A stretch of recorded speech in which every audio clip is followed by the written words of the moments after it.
0 students enrolled, but we have potential students that are going to come. I had to have one operation. I have to have another one, knee replacement, in December. But we are still looking to have a couple of students before I go out in December, and then when I come back next year, start off with our schedule as far as our curriculum with our schools.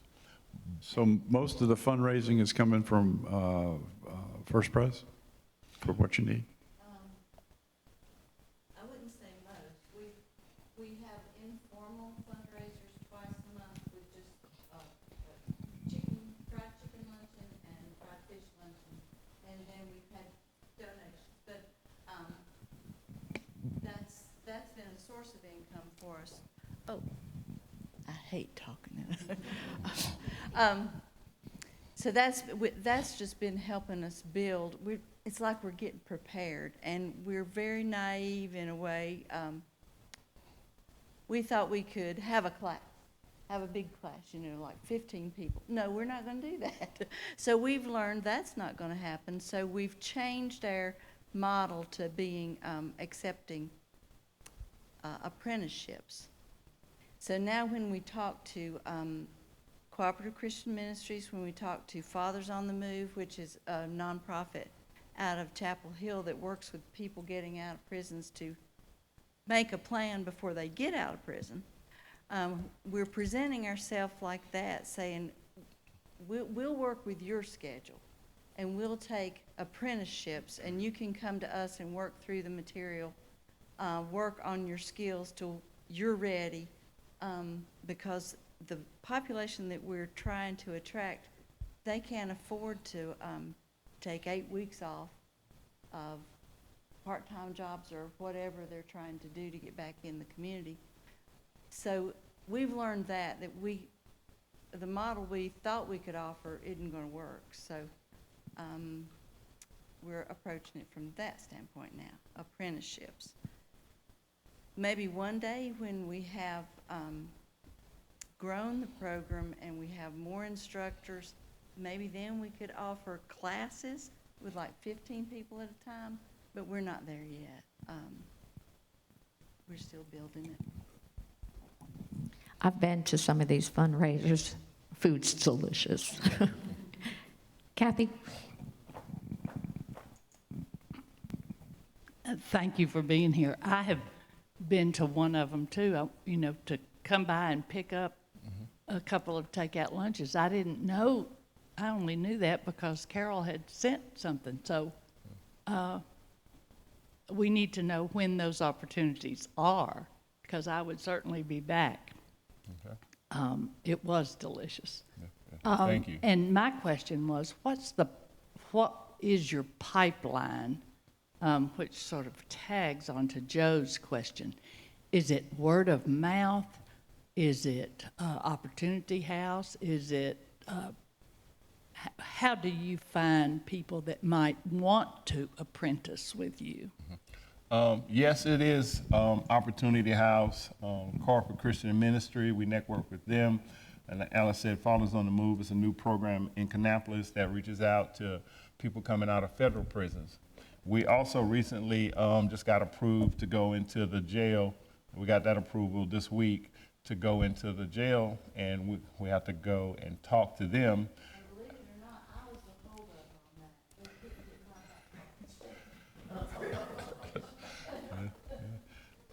So well, and to piggyback on that, the reason they couldn't get it approved is because I listed Scott Paget as one of my representatives.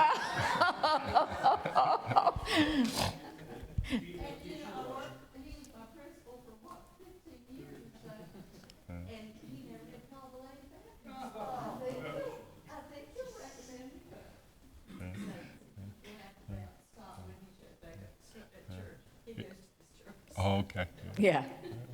So that program, once we go in and start talking to the inmates there, then we're looking very, very positive and hopeful that we're going to start to receive inmates that's being released from the county jail that's going to come to our program. We also have one of the judges on our board that we haven't kind of worked it out yet to where someone comes before her and say, hey, here's an alternative. Go to second course instead of going here.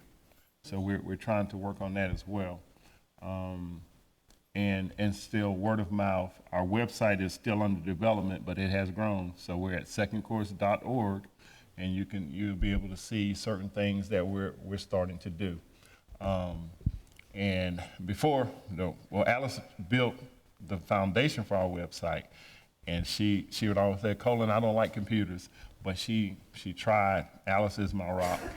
She stayed on it, and would try to mess around with it and got it going, and then somebody came into our lives, somebody she knows, and just jumped on board, and now she's working on the website. It's really going to be a great website when it's completed.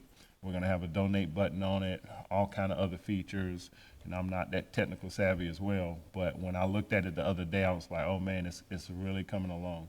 So that's also going to be another avenue of how we reach out to the community, and then word of mouth going around feeding the homeless and passing out our rack cards, information cards, giving them to people, letting them know where we're at, what we're doing, and to come and participate and be a part of what we're trying to do in the community to help people. Colin, thank you so much for being here and explaining to us about second course. So this judge, who is the judge? Oh, Judge Allen. Okay, so you apparently visited with her, and she's up for election, is she not? Yes. So you visited with her. Is it likely that other judges will come on board? I mean, are you able to get in to see them and help them understand that you have an alternative to maybe serving time in the county jail to help these inmates? Is that what you're working on? Yeah, that's what we would definitely like to work on, not just with Judge Allen, but with other judges, just without the court system in general and the jails. Because we met with was it Corporal or was it Sergeant? Lister? Ted Lister. I forgot.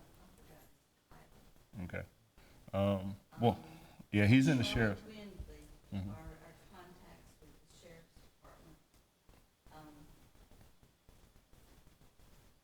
But I've got to admit, it's such a learning curve for me. I don't know how sentencing or how assignments work. And that's why we're talking to people like your community and your congregation. We're open to guidance and we're open to suggestions. We need to learn how to better deliver what we have to offer. So help us to figure that out. So do you need help getting in to see the other judges? Yes, we do. Okay, so this is Judge Juanita Boger Allen. Yes. Okay. Well, we might know some people that know some people. That's what we're doing. Okay. Debbie? I join with the others in thanking you for being here. Clearly, you're putting a lot of pieces in place and getting launched, and it's early in the process.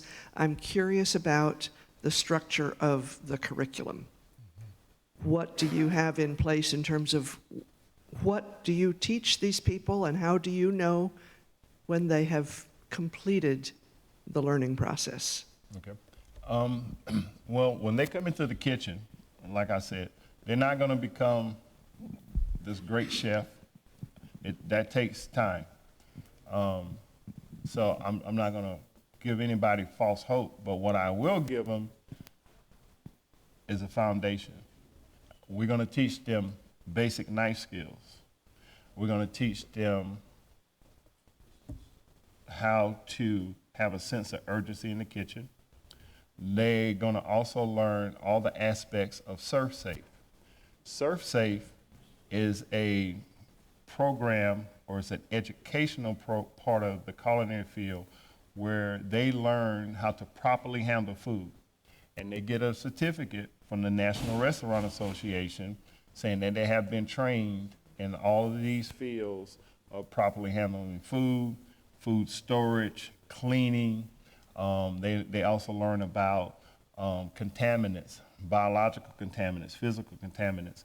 They learn how to keep food safe without making somebody sick or killing them. Because it's very important that someone knows raw chicken should not be placed over the top of salad that somebody's going to eat, because that can contaminate them. It's salmonella, and it could kill them. Salmonella can kill you. So those are the part of the things on that curriculum that they will learn how to properly handle food. So when they walk into a restaurant, they know, oh, this is not in the right place. It needs to go here because this is going to make you sick if you put it here. And that restaurant manager or kitchen manager is going to say, oh, they have training. And so that's also part of the curriculum. And they'll receive a certificate from second course saying that they have completed our course, and they're going to get basic baking skills. They're going to learn how to read basic measurements. The key factors that will give them that structure for that foundation that we want to create so that they can go to the next level. So that if they want to go to